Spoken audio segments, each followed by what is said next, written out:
Hello, hello, hello, hello. Hi, hi, hi. Hope you're well. Hope you're well. Hope you're great. Hope you're great.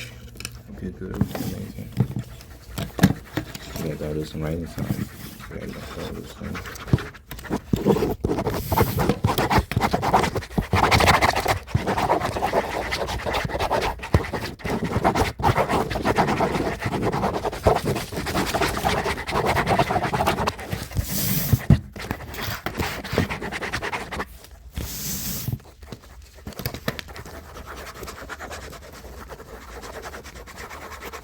Some writing sounds.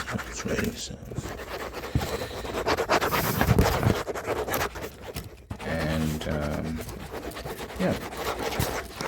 I'll read you a history lesson as well. I'll read you a history lesson as well. So just to recap on what we learned yesterday. Just to recap on what we learned yesterday, we learned about this guy Asuno Naganori. So this happened in 1701 in Japan. Well, the events spanned from 1701 to 1703. Basically, Asuno Naganori he's supposed to host this imperial envoy, and to prepare him, a court official named Kira Yoshinaka was appointed as his instructor. But Kira was being an asshole and wanted a bribe in order to prepare Asuno for his job. Asuno refused. He's like, bro, like, I ain't like trying to bribe you and all that. So Kira humiliated Asuno in front of a group of officials. Asuno got mad, drew his sword, injured Kira, and I think Asuno drew his sword in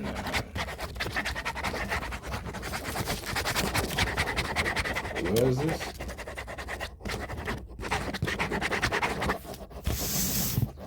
He drew his sword in the shogun's palace. He drew his sword in the shogun's palace. You're not supposed to do this. It's a no-no. It's a no-no. And it's a grave crime. So he was forced to commit seppuku, which is ritual suicide. You get on your knees, you take your blade, and you rip your guts open. And then someone finishes you off to quicken your death so you don't die writhing in pain as your guts spill from your stomach. Someone cuts your head off to quicken your death, right? So that's what seppuku is. And then the 47 samurai beneath him that were like, he was the master of men, and these 47 samurai became Ronin, which are samurais without a master. So for 2 years they suffered humiliation wandering about. People thought they were just done and had resigned themselves to defeat, but they were actually planning revenge for 2 years. So they returned after 2 years after planning Kira's murder, and they actually murdered Kira. And then they turned themselves in and committed seppuku as well, all 47 of them. Very tragic, but it taught us a lesson about loyalty outweighing survival, Japan's heavy emphasis on honor and all these sort of things. So yeah, that was from 1701 to 1703. I just want to do recaps for these sort of things so that we can remember these lessons, right? So that I can remember them, so that you can remember them, and they don't just fade into obscurity. So, today's lesson is the rise and fall of the library of Alexandria when the world forgot it fell. Seems interesting. I kind of generate these randomly on ChatGPT, so I never know what's coming. It's interesting. So let's see here. Around 300 BCE on the northern coast of Egypt.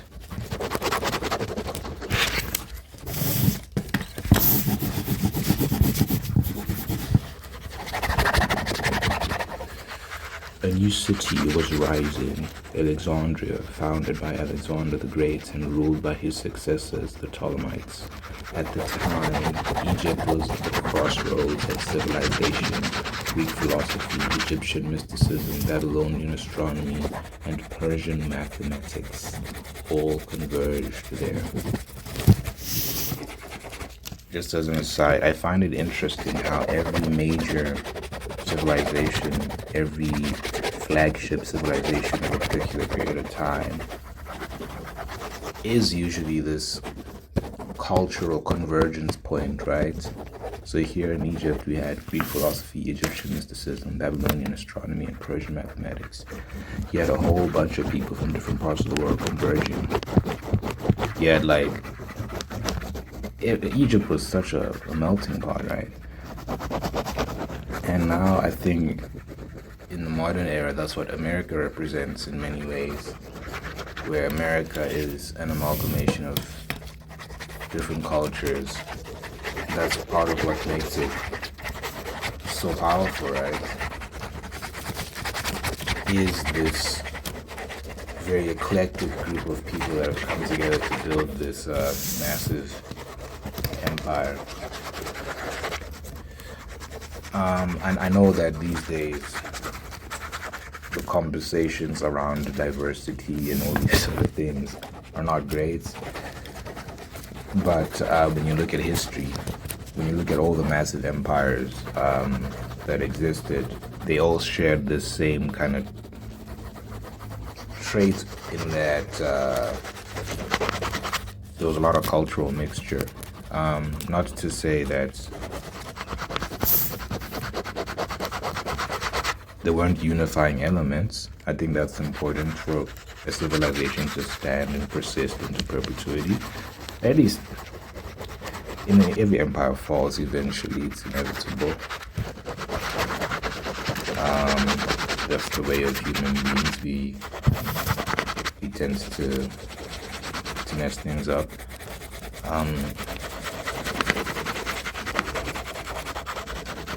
But I think if you want to enjoy long-term success, you have to have unifying principles, unifying myths, unifying goals. Otherwise, you can't stand. So, for example, with ancient Egypt, the Nubians, which would come from East Africa, so I believe maybe Ethiopia, around those regions, parts, the Nubians had a long run because Egypt was ruled by different groups at different times. So, for example, you had Alexander the Great, who was ruling Egypt, and he was a Westerner. He was from Europe, and he was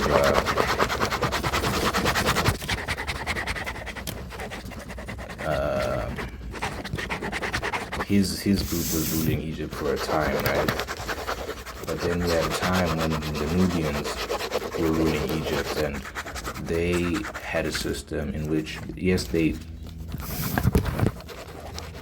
essentially colonized Egypt, but they still adhered to a lot of its customs.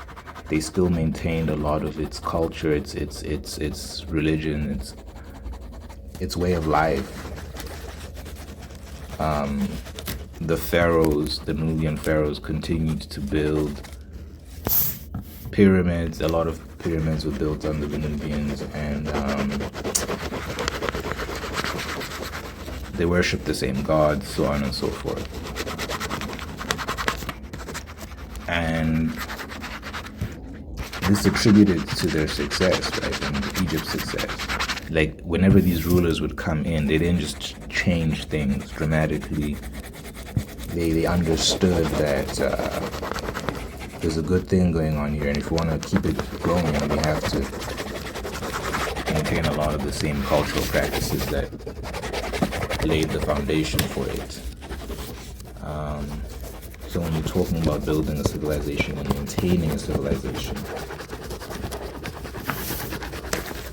you have to adhere to the foundational constructs,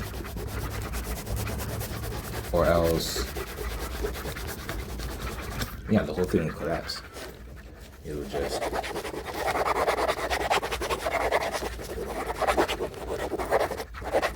collapse. Anyway, what a tangent, huh?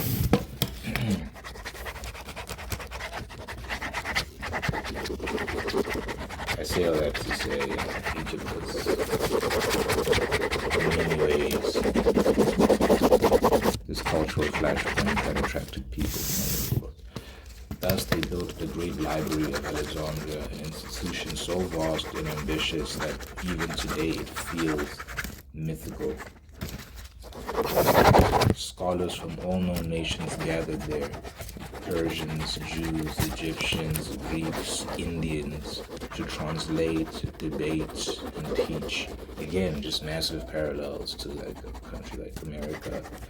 Every ship that entered Alexandria's harbor was searched, and any books found on board were confiscated, copied, and stored in the library. The originals were sometimes kept, the copies returned. At its height, the library may have held 500,000 scrolls, works on astronomy, medicine, poetry, philosophy, mathematics, geography, and mysticism. It was in many ways the first internet, a collective attempt to store the world's knowledge in one place. Interesting.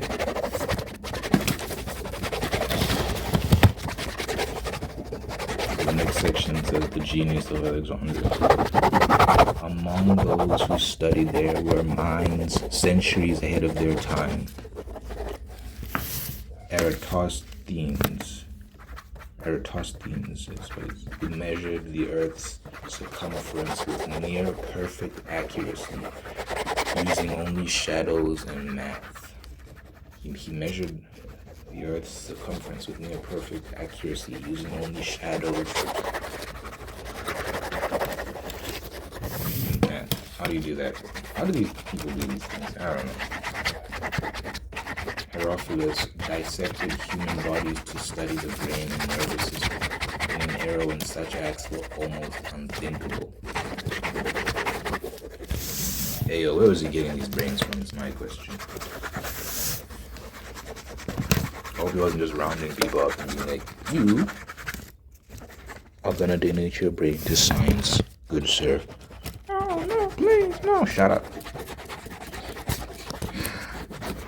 Euclid refined geometry into a formal science. I did Euclidean geometry in high school and I hated it. Is this the guy? Is this the guy that's been giving me stress? Euclid? Archimedes wrote letters there that would later inspire modern physics. Archimedes, I heard the name. This is one of those names you just heard somewhere. You have no idea in what context, what the name means, who this guy is. But I've heard the name Archimedes before. And Hypatia, centuries later, Hypatia, I don't know, became one of the first recorded female philosophers and mathematicians in history. See, this stuff goes way back. I always say the feminists, they don't know history. How it fell. This is the third segment. How it fell. And then humanity forgot. The fall of the Library of Alexandria wasn't a single event. It was a slow unraveling, a tragedy of human arrogance, politics, and fear. First destruction, 48 BCE. During Julius Caesar's civil war in Egypt, his ships were set ablaze in the harbor. The fire spread to nearby buildings and thousands of scrolls were lost. Damn, that's crazy. That's crazy, right? Next time you're eating a Caesar salad, like, be a little bit more aggressive. Be like, silly Caesar, look, you burnt a bunch of scrolls for the civil war. chew like a bit more aggressively next time you're eating a Caesar salad. Further decline, 3rd century CE. The Roman Emperor Aurelian's army sacked parts of Alexandria during internal wars, destroying much of the city's intellectual quarter. Sad, sad, sad. You see, humans like to fight, and maybe you can never keep a good thing going for long. It's crazy. Final blow, 391 CE, under Emperor Theodosius I, Christianity became the state religion, and pagan institutions were declared heretical. The Serapeum, a daughter Liberian temple, was destroyed by mobs. The Serapeum, daughter Liberian temple, was destroyed by mobs. So yeah, I think that was just foundational change. Hypatia's death, 415 CE. The brilliant mathematician Hypatia, a symbol of Greek rationalism, was murdered by a Christian mob. Hey, ayo, just say a mob. Just say a mob. Why are you saying Christian mob? Her death marked the symbolic end of Alexandria's intellectual golden age. Her death marked the symbolic end of Alexandria's intellectual golden age. So you can see everything just fell apart at that point. I think this highlights like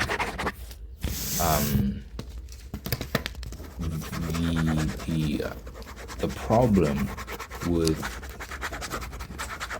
vastly different cultures mixing together. It's like, it's one thing to have people of different ethnicities mixing in one place. I don't think that's the issue. Because, you know, America, if you look at America, right, this is the thing that's interesting about America and why, you know, I think the majority of people are not like this. I think most people are fairly reasonable and nice, but you know, there's a good amount of people that have this very Eurocentric view of America, right? So it's like America should only be white, to be blunt. And I've seen the discussions online. I've read essays. People talk about this at length, where it's like America was at its best when it was just a white country. Now, at what point was America just a white country? You'd be hard pressed to find that point in time, because it's a complicated history that involves the Native Americans and their influence on American culture, and then it involves the African slaves. It involves a whole group of people that have played different roles in American history at different points in time. And then beyond just race, there's ethnicity. So you had people coming from, I guess, what we call the UK now, like the British Islands, your English, your Irish, your Scottish, but then you had also your Italians and your Greeks, your European Jews. You had all these different types of quote-unquote white people living together, but they came from vastly different cultures. But you know, and there were tensions at first. Columbus Day, which was celebrated recently, and you know, that's a bit controversial, but the reason why Columbus Day actually became a holiday, I was looking this up, was actually because Italian Americans wanted, I think Christopher Columbus might have been Italian, I'm not sure, but wasn't he Spanish? I don't know. All I know is Italian Americans wanted to use Christopher Columbus as a symbol of Italian pride or whatnot, because they were being persecuted at the time. There was a lot of anti-Italian sentiment because of mass immigration of Italians into America. A lot of Italians were coming from Italy into America, and a lot of anti-Italian rhetoric and sentiment was fomenting amongst the American natives. So Italians wanted a figure to kind of prop them up as American and to change the narrative around them, right? So Columbus Day was initially, it was more so about just the symbol of excellence and adventure and exploration, all these sort of things. It wasn't really about conquest and all these sort of things. I'm not a fan of the day, just so people know my stance on it, because I think people tend to be very selective about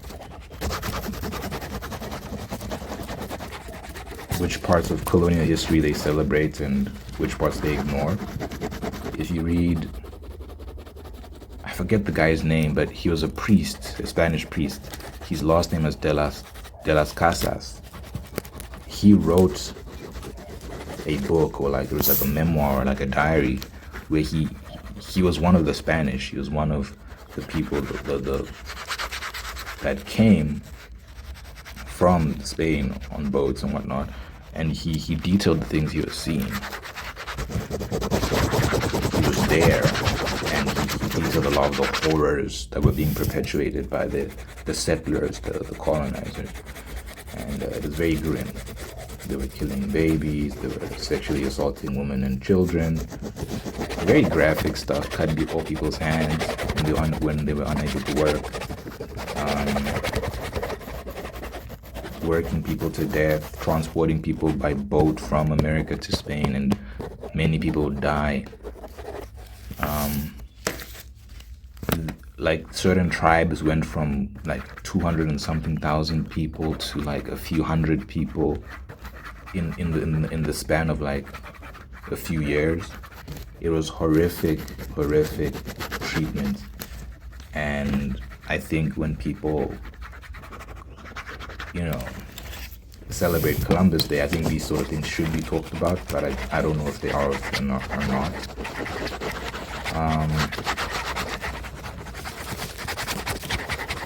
But I have noticed a certain inclination for certain types of people to kind of either deny that or just gloss over it, like, it doesn't happen. It's like, well, there's very solid evidence that it did. People who were Spanish, who were part of that group, detailed it. Columbus himself detailed many of the things that he was doing and seeing during his time as governor of that region. They'll say the worst things happened after he left, so it wasn't even his fault, but it's like, no, a lot of bad things happened under him too, that he initiated. So anyway, that's my stance on Columbus Day. I think people should be allowed to celebrate whatever they want to celebrate, but I think, let's have a nuanced view of history. You can say that, there are certain things we can respect and admire, but at the same time, we have to be honest about the negative aspects as well. Unfortunately, we struggle to have nuanced discussions, because then you'll have other people who just aren't willing to listen and get very emotional. So if people want to celebrate Columbus Day, for example, you'll have another group of people that will just lose their damn minds and start breaking stuff in the streets and whatnot. I don't think that's productive either. I think we should be able to have reasonable discussions about these things without resulting to vandalism and then hooliganism. It's like, it's not becoming of a civilized individual, or, you know what I'm saying? We should be better than that. That's the whole point, to show that we're better than the bad people that did bad things in the past. Let's have reasonable debates. But anyway, Columbus Columbus Day, it wasn't all about all that bad stuff I detailed. It wasn't about that. It was about just the fact that he was viewed as an explorer and whatnot. So Italians wanted to prop him up to make themselves feel better, because they were experiencing a lot of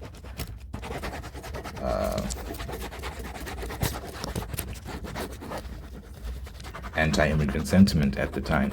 Kind of like how if you're black in America right now, you know, there's the concept of black fatigue that's being spread around social media right now. You might want some figure propped up to kind of remind people that, hey, we're American too, and we've contributed as well. So I don't know who that figure might be. You know, they live in several figures, but you might want some unifying figure that people can look up to and say, okay, you know what, y'all are all right. That's what they were doing with that. But anyway, why did I say that?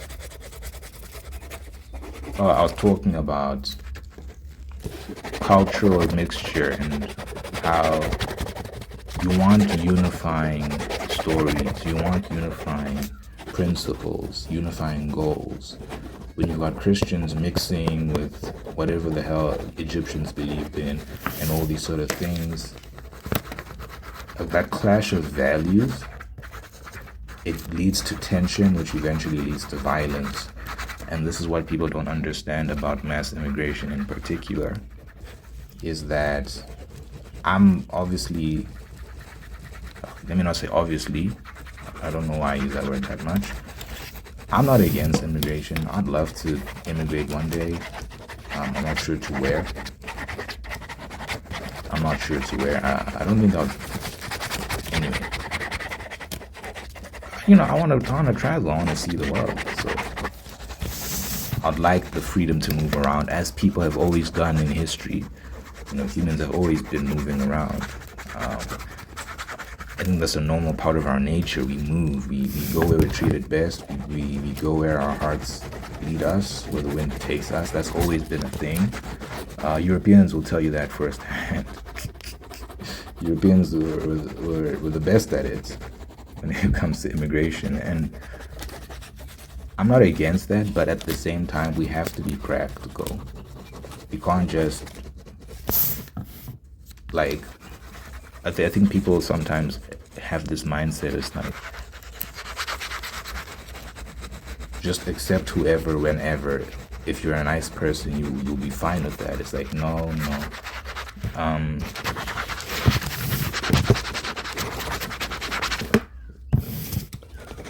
A society is a delicate thing.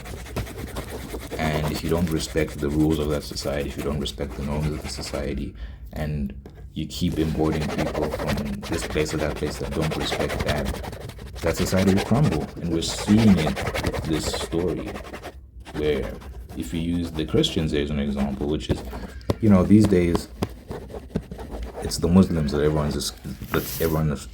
is afraid of, right? The Muslims are coming, oh my gosh. But in this case, it was the Christians, right? The Christians murdered, what is her name? Hypatia. And her death marked the symbolic end of Alexandria's intellectual golden age. So that goes to show you, like, regardless of what the dominant culture is,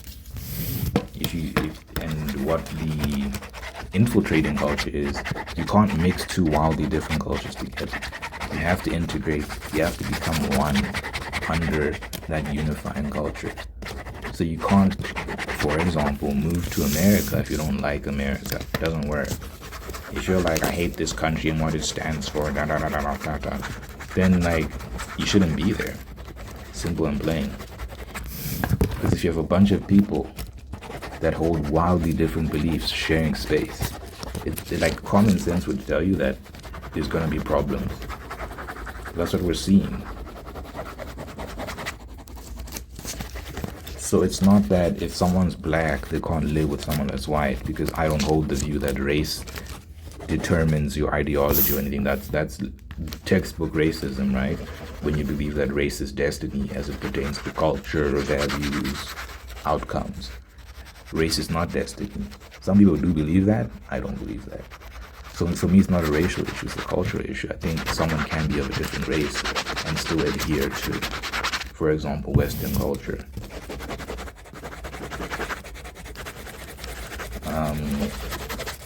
It's more, but you have to be careful about who is coming into the country. And the way to do that is just have a very strict and slow immigration process, so that it existed. It existed pre the 90s, I guess. I don't know how far mass immigration tracks back in the modern sense, but we saw that people would come from different countries, and what would happen is they wouldn't know anyone there in the country. So if they wanted to survive and live a good life, they would have to learn the language and adopt the cultural norms so that they're not social outcasts. And then they'd have children there, and then those children, they would know nothing about their motherland. They pretty much only know the language of that land, or if they did know their mother tongue, it would be their second language, and they would be of that culture in which they were born. They wouldn't be of the culture their parents are from. And then those children's children would be even more, if you use America as an example, it'd be even more American. But now what we're seeing is, because of mass immigration, let's say you're from Mexico, and you can go from Mexico to America and find Mexican communities where they only speak Spanish. And Mexican culture is so widespread and dominant in those communities that you don't really have to adapt to American culture. And it creates these different groups within the American society that don't share common values and common goals. And it creates a problem because there's no integration happening. There's no cultural mixture that leads to a cohesive, unified vision, right? Because you can have certain elements of your culture that you can bring to the table that don't override the fundamental guiding principles of the dominant culture. Then that's what made America great, right? The Indians in Silicon Valley, the Indian technicians and engineers, the black musicians and athletes,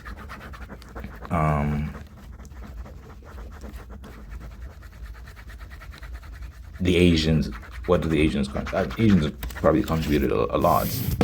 I'm talking about East Asians, your Japanese, Chinese, your Vietnamese, what have you. I know they've contributed a lot with regards to cuisine. Everyone's contributed something in pretty much every area. Some groups are just more known for one thing and another, whatever. But these are more so stereotypes, but you get the point. Everyone's contributed something culturally that has made America so unique. So it's possible to have this cultural mixture, but the fundamental guiding principles are supposed to remain the same. Tensions arise when people are trying to change those core principles.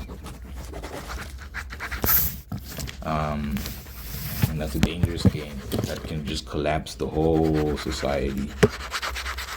And that's not a good thing, because many people will suffer as a result, and there'll be nothing left. You don't see anything better emerge. When an empire collapses like that, it's not replaced by something better. It's only downhill from there. So you should never seek to destabilize something like that. If you don't like the empire, then just don't live in it. Don't engage. It's very simple. By the time the dust settled, centuries of scientific progress had vanished. Much of the world's recorded knowledge was gone. Humanity entered what historians called the Dark Ages, when Europe forgot discoveries the ancients had already made. So you see what happens there? You see the consequences of that empire falling? humanity entered what the historians called the Dark Ages, when Europe forgot discoveries the ancients had already made. So anyway, there's a history lesson for you. I think it's important to just remember the importance of shared values, and that it's not a new thing. It's not a new thing. This is for the people in the back. It's not a new thing for people from all around the world to converge at one point and live together, share space, share ideas. That's not new. Humans have always moved around, and we should be nicer to each other, but at the same time we need to have common sense and understand that if we are going to share space, we need things that unify us. Otherwise, there's going to be problems. There's going to be serious problems. So yeah, guys, when we're having these discussions, nuance is required and patience is required. Don't start foaming at the mouth and screaming and threatening violence and all these sort of things. Let's talk. Because if we can't talk, what's left to do except fight, Let's talk. Because we don't want to fight, do we? Nope, we don't.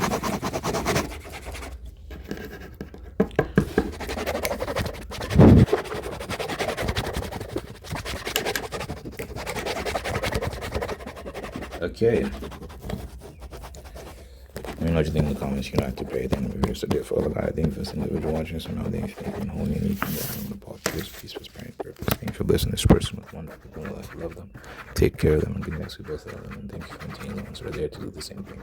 Thank you for blessing this person with love and marriage and sustaining the love and marriage and making you very, very happy. Thank you for blessing this person with a spirit of gratitude so they can give thanks for all the wonderful things in their life. And by giving thanks and find peace, contentment, and attract even more blessings. Let your presence be part of this person's life. Say, know that you're God, that you love, that you love, that you love, that good health, and life and happiness. So this person everyone care about. In my name, I pray in Jesus' name. Amen, amen, amen.